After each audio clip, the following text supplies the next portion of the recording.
Hello friends, મારી sizzling Gujarat ચેનલમાં તમારા બધાનું સ્વાગત છે। તો ચાલો આજે આપણે બનાવીએ ખૂબ જ સ્વાદિષ્ટ અને હેલ્ધી સોયા વડી અને બટેટાનું શાક, જે પ્રોટીનથી ભરપૂર, ટેસ્ટી અને એકદમ ઘરેલું શાક છે। તો ચાલો આપણે શરૂઆત કરીએ। તો એના માટે મેં 1 વાટકી જેટલા સોયા ચંક્સ એટલે કે સોયા વડીને લઈ લીધા છે। પછી એને મેં પાણીમાં બોળીને રાખી દીધા હતા 15 મિનિટ માટે। તો જુઓ, સોયા વડી એકદમ સોફ્ટ થઈ ગયું છે। જો તમે આવી રીતે પલાળવા ના માંગતા હોવ તો તમે 5 મિનિટ માટે સ્ટીમ પણ કરી શકો છો। પછી બધી જ સોયા વડીને આવી રીતે હાથથી નીચોવીને બીજા વાસણમાં આપણે લઈ લેવાની છે। પછી 6 થી 7 નંગ જેટલા મેં બટેટાને લઈ લીધા છે। તો એને આપણે છાલ કાઢી નાખવાની છે। છાલ કાઢી નાખ્યા પછી એને આપણે સ્લાઇસના આકારમાં અથવા તો તમને જે ગમે તે આકારમાં કાપી શકો છો। મેં અહીંયા બટેટાને સ્લાઇસમાં કાપેલા છે। પછી આપણે બટેટાને ધોઈને બધું જ પાણી કાઢી લઈશું। તો જો અહીંયા નીચોવેલી વડી, બટેટા અને અહીંયા મેં 6 થી 7 કળીઓ જેટલી લસણને કાપીને રાખી છે। પછી મેં લીલા મરચાં અને ડુંગળીને પણ કાપીને રાખી દીધી છે। પછી આપણે જે બધા સાદા જ મસાલા જે આપણે ડેલી એટલે કે દરરોજ યુઝ કરતા હોય છે તે બધા જ મસાલાને લઈ લેવાના છે। જો હું તો આ બધા જ સાદા મસાલાથી જ શાક બનાવું છું। તમે ગરમ મસાલો અથવા તો બીજા કોઈ મસાલા એડ કરતા હોય તો કરી શકો છો। પછી મેં કુકરમાં 3 થી 4 પાવડા જેટલું તેલ નાખી દીધું છે। તેલ ગરમ થઈ જાય એટલે આપણે એમાં રાઈને એડ કરી દઈશું। રાઈ ફૂટી જાય પછી એમાં આપણે આખું જીરું નાખી દઈશું। પછી એમાં લસણની જે ટુકડા કરીને રાખી હતી એ નાખી દઈશું। પછી લીલા મરચાં અને ડુંગળીને નાખી દઈશું।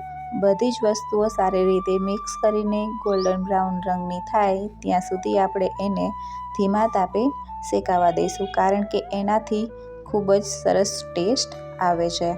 પછી આપણે એમાં હિંગ ઉમેરી દઈશું। હિંગ ઉમેરીને પછી બધી જ વસ્તુઓ સારી રીતે આપણે મિક્સ કરી દઈશું।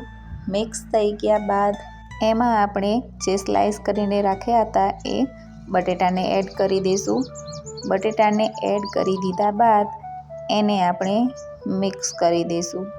બટેટાને 2 થી 3 મિનિટ સુધી શેકાઈ જવા બાદ એમને આપણે ફરીથી હલાવી લઈશું। પછી આપણે એમાં સોયા વડીને એડ કરી દઈશું। સોયા વડીને એડ કર્યા બાદ બધી જ વસ્તુઓ આપણે સારી રીતે ફરીથી મિક્સ કરી લઈશું। આવી રીતે તેલમાં શાકભાજી શેકાવાથી શાકનો ટેસ્ટ ખૂબ જ સરસ આવે છે। પછી એમાં આપણે મીઠો લીમડો એડ કરી દઈશું। મીઠો લીમડો એડ કર્યા બાદ આપણે બધા મસાલા એડ કરી દેવાના છે। તો એમાં આપણે પહેલાં ધાણા જીરું પાવડરને એડ કરી દઈશું। પછી એમાં આપણે હળદર પાવડરને એડ કરી દઈશું અને પછી લાલ મરચું પાવડરને એડ કરી દઈશું। જો તમે તીખું ખાતા હોય તો તમે વધારે પણ એડ કરી શકો છો અને મીડિયમ ખાતા હોય તો જે મેં રીતે માપ નાખ્યું છે એ તમે એડ કરી શકો છો। પછી એમાં આપણે મીઠું નાખી દઈશું સ્વાદ પ્રમાણે। પછી બધી જ વસ્તુઓ સારી રીતે મિક્સ થઈ દઈશું અને 2 થી 3 મિનિટ સુધી એને આપણે શેકાવા દઈશું। શાકભાજી અને બધા જ મસાલાને આપણે સારી રીતે મિક્સ કરી દઈએ અને 2 થી 3 મિનિટ સુધી શેકાવા દઈએ તો શાકનો ટેસ્ટ સારો આવે છે। પછી એમાં આપણે 1 ગ્લાસ જેટલું પાણી એડ કરી દઈશું અને કુકરનું ઢાંકણું બંધ કરી દઈશું અને 3 થી 4 વિસલ વગાડી લઈશું। 3-4 વિસલ વાગી ગયા બાદ આપણું એકદમ ટેસ્ટી શાક તૈયાર થઈ ગયું છે। તો એમાં આપણે ઉપરથી લીલા ધાણા નાખી દઈશું। જુઓ કેટલું સરસ અને રંગીન શાક તૈયાર થઈ ગયું છે।